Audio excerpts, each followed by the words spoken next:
ವಿಶ್ವವಿಖ್ಯಾತ ಮೈಸೂರು ಅರಮನೆಯ ಬಳಿ ಪಾರಿವಾಳಗಳಿಗೆ ಕಾಳು ಹಾಕುವ ವಿಚಾರವಾಗಿ ಪರ ವಿರೋಧ ವ್ಯಕ್ತವಾಗಿತ್ತು. ಈ ಬಗ್ಗೆ ಸಭೆ ನಡೆಸಿ ಕೊನೆಗೆ ಆ ಒಂದು ಅರಮನೆಯ ಬಳಿ ಪಾರಿವಾಳಗಳಿಗೆ ಕಾಳು ಹಾಕಬಾರ್ದು ಅಂತೇಳಿ ನಿರ್ಧಾರವನ್ನು ಮಾಡಿದ್ರು. ಸಮಸ್ಯೆ ಬಗೆಹರಿದಿದೆ ಅಂದ್ಕೊಂಡಿದ್ರು. ಇದೀಗ ಹೊಸ ಸಮಸ್ಯೆ ಉದ್ಭವವಾಗಿದೆ.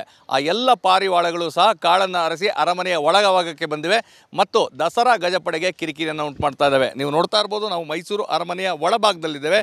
ಇಲ್ಲಿ ಸಾಕಷ್ಟು ಅರಮನೆಯ ಹೊರಭಾಗದಲ್ಲಿ ಕಾಳುಗಳನ್ನು ಹಾಕ್ತಾಯಿದ್ರು. ಆ ಸ್ಥಳದಲ್ಲಿ ಆಹಾರವನ್ನು ಅರಸಿ ಹೋಗ್ತಾ ಇದ್ದಂತಹ ಎಲ್ಲ ಪಾರಿವಾಳಗಳು ಇದೀಗ ಮೈಸೂರು ಅರಮನೆಯ ಒಳಭಾಗಕ್ಕೆ ಬಂದಿದೆ. ಅಂದರೆ ಒಳಭಾಗದಲ್ಲಿ ಗಜಪಡೆಗಳನ್ನು ಇಲ್ಲಿ ಕಟ್ಟಿ ಹಾಕಲಾಗಿದೆ. ತಾತ್ಕಾಲಿಕವಾದಂಥ ಶೆಡ್ಡನ್ನು ನಿರ್ಮಾಣ ಮಾಡಲಾಗಿದೆ. ಅಲ್ಲಿ ಅಂದರೆ ಆನೆಗಳಿಗೆ ಹಾಕುವಂತಹ ಆಹಾರ, ಅಂದರೆ ಅದು ಭತ್ತ ಇರ್ಬೋದು ಅಥವಾ ಆ ರೀತಿಯಾದಂಥ ಧಾನ್ಯಗಳಿರ್ಬೋದು, ಅವುಗಳನ್ನು ಎಕ್ಕಿ ತಿನ್ನುವಂಥ ಕೆಲಸವನ್ನು ಇಲ್ಲಿ ಮಾಡ್ತಾ ಇದ್ದಾವೆ. ಅಂದರೆ ಪ್ರಮುಖವಾಗಿ ಅವುಗಳಿಗೆ ಆಹಾರ ಸಿಗದ ಹಿನ್ನೆಲೆಯಲ್ಲಿ ಈ ರೀತಿಯಾಗಿ ಅಂದರೆ ಎಲ್ಲಿ ಆಹಾರ ಸಿಗುತ್ತೆ ಅದನ್ನ ಅರಸಿ ಬಂದಿದ್ದಾವೆ. ಪ್ರತಿದಿನ ಮಾವುತರು ಕಾವಾಡಿಗಳಿಗೆ ಮತ್ತು ಆನೆಗಳಿಗೆ ಇದೊಂದು ವಿಶೇಷವಾದಂತಹ ಕೆಲಸ ಆಗಿದೆ ಅಂತಲೇ ಹೇಳ್ಬೋದು. ಯಾಕಂದರೆ ನೀವು ನೋಡ್ತಾ ಇರ್ಬೋದು, ಅವು ಎಲ್ಲ ಪಾರಿವಾಳಗಳು ಸಹ ಆನೆಯ ಬಳಿ ಹೋಗ್ತವೆ. ಆನೆಗೂ ಸಹ ಕಿರಿಕಿರಿಯನ್ನು ಉಂಟು ಮಾಡುವಂಥ ಕೆಲಸವನ್ನು ಮಾಡ್ತಾ ಇದ್ದಾವೆ. ಹೀಗಾಗಿ ಮಾವುತರು ಕಾವಾಡಿಗಳು ಈ ಪಾರಿವಾಳಗಳನ್ನು ಓಡಿಸುವಂಥ ಕೆಲಸವನ್ನು ಮಾಡ್ತಾ ಇದ್ದಾರೆ. ಇದು ಕೇವಲ ಒಂದು ಆನೆಯ ಬಳಿ ಅಲ್ಲ, ಇಲ್ಲಿರುವಂತಹ ಅಂದರೆ ಎಲ್ಲ ಕಡೆಗಳಲ್ಲೂ ಸಹ ಈ ರೀತಿ ಎಲ್ಲೆಲ್ಲಿ ಆ ಧಾನ್ಯಗಳು ಸಿಗ್ತಾ ಇದ್ದಾವೆ ಆ ಎಲ್ಲ ಸ್ಥಳಗಳಿಗೂ ಸಹ ಪಾರಿವಾಳಗಳು ಹೋಗ್ತಾ ಇದ್ದಾವೆ ಮತ್ತು ಆ ಧಾನ್ಯವನ್ನು ಎಕ್ಕುವಂತಹ ಕೆಲಸವನ್ನು ಮಾಡ್ತಾ ಇದ್ದಾವೆ. ಇದು ಸಹಜವಾಗಿಯೇ ದಸರಾ ಗಜಪಡೆಗೆ ಕಿರಿಕಿರಿ ಆಗ್ತಾ ಇದೆ. ಆ ಆನೆಗಳೇ ಆ ಪಾರಿವಾಳವನ್ನು ಓಡಿಸುವಂಥ ಕೆಲಸವನ್ನು ಬಹುತೇಕ ಕಡೆ ಮಾಡ್ತಾ ಇದ್ದಾವೆ. ಜೊತೆಗೆ ಮಾವುತರು ಕಾವಾಡಿಗಳು ಸಹ ನಿರಂತರವಾಗಿ ಅವುಗಳನ್ನು ಅಲ್ಲಿಂದ ಕಳಿಸುವಂತಹ ಕೆಲಸವನ್ನು ಮಾಡ್ತಾರೆ. ಆದರೆ ಆಹಾರ ಹೊರಭಾಗದಲ್ಲಿ ಸಿಗದ ಕಾರಣ ಆಹಾರ ಎಲ್ಲಿ ಸಿಗ್ತಾ ಇದೆ ಸೊ ಅವುಗಳನ್ನು ಅರಸಿ ಹೋಗುವಂಥ ಕೆಲಸವನ್ನು ಪಾರಿವಾಳಗಳು ಮಾಡ್ತಾ ಇದ್ದಾವೆ. ಹೀಗಾಗಿ ಅರಮನೆಯ ಹೊರಭಾಗದಲ್ಲಿ ಪಾರಿವಾಳಗಳಿಗೆ ಕಾಳು ಹಾಕಿದರೆ ಸಾಕಷ್ಟು ಸಮಸ್ಯೆ ಉದ್ಭವ ಆಗ್ತದೆ. ಪಾರಂಪರಿಕ ಕಟ್ಟಡಗಳಿಗೆ ಧಕ್ಕೆ ಆಗ್ತದೆ, ಪ್ರತಿಮೆಗಳು ಸಹ ನಾಶವಾಗ್ತವೆ. ಈ ರೀತಿಯಾದಂಥ ಸಮಸ್ಯೆ ಉದ್ಭವ ಆಗ್ತದೆ ಅನ್ನೋ ಕಾರಣಕ್ಕಾಗಿ ಪಾರಿವಾಳಗಳಿಗೆ ಆಹಾರ ಹಾಕುವುದನ್ನು ಅರಮನೆಯ ಹೊರಭಾಗದಲ್ಲಿ ಅಂದರೆ ಕೋಟೆ ಆಂಜನೇಯ ಸ್ವಾಮಿ ದೇಗುಲದ ಬಳಿ ಆಹಾರವನ್ನು ಹಾಕಲಾಗ್ತಾಯಿತ್ತು, ಅದಕ್ಕೆ ಈಗ ನಿರ್ಬಂಧವನ್ನು ವಿಧಿಸಲಾಗಿದೆ.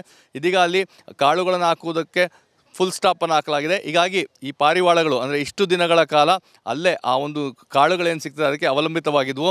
ಇದೀಗ ಹೊಸ ಜಾಗವನ್ನು ಅಂದರೆ ತಮ್ಮ ಆಹಾರವನ್ನು ಅರಸಲಿಕ್ಕೆ ಹೊಸ ಜಾಗವನ್ನು ಹುಡ್ಕೊಂಡಿದ್ದಾವೆ. ಇದೀಗ ಅಂದರೆ ಆನೆಗಳಿಗೆ ಕೊಡುವಂತಹ ಮೇವು ತಾವು ನೋಡ್ತಾ ಇರ್ಬೋದು. ಆನೆಗೆ ಪ್ರತಿನಿತ್ಯ ಸಹ ವಿಶೇಷವಾದಂಥ ಆಹಾರದ ಜೊತೆಗೆ ಪ್ರತಿನಿತ್ಯ ಆಹಾರವನ್ನು ನೀಡುವಂಥದ್ದೇನು ಕೆಲಸ ಮಾಡ್ತಾರೆ. ಅದರಲ್ಲಿ ಆ ಭತ್ತ ಸಹ ಸೇರಿರ್ತದೆ. ಅದನ್ನ ಕೊಡುವಂಥ ಸಂದರ್ಭದಲ್ಲಿ ಆ ಕಾಳುಗಳನ್ನು ಅರಸಿ ಈಗ ಪಾರಿವಾಳಗಳು ಬರೋದಕ್ಕೆ ಶುರು ಮಾಡಿದ್ದಾವೆ. ಸೊ ಒಂದು ರೀತಿಯಾದಂಥ ಹೊಸ ಕಿರಿಕಿರಿ ಆರಂಭ ಆಗಿದೆ ಅಂತಲೇ ಹೇಳ್ಬೋದು.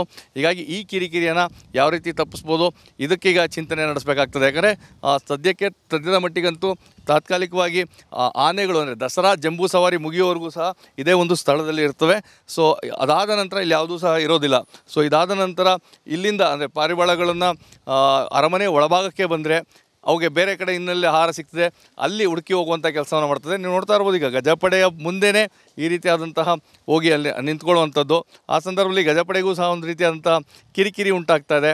ಅವು ಆ ಪಾರಿವಾಳಗಳನ್ನು ಓಡಿಸುವಂಥ ಕೆಲಸವನ್ನು ಆನೆಗಳು ಸಹ ಮಾಡ್ತಾ ಇದ್ದಾವೆ ಮತ್ತು ಮಾವುತರು ಸಹ ಕಾವಾಡಿಗಳು ಸಹ ಮಾಡುವಂಥ ಕೆಲಸ ಮಾಡ್ತಾ ಇದ್ದಾರೆ. ಅಲ್ಲಿದ್ದಂಥದ್ದು ಅಂದರೆ ಸಮಸ್ಯೆಗೆಲ್ಲೋ ಒಂದು ಕಡೆ ಪರಿಹಾರ ಸಿಕ್ಕಿದೆ ಅಂತ ಭಾವಿಸಲಾಗ್ತಾಯಿತ್ತು. ಆದರೆ ಇದೀಗ ಒಂದು ಹೊಸ ಸಮಸ್ಯೆ ಉದ್ಭವ ಆಗಿದೆ.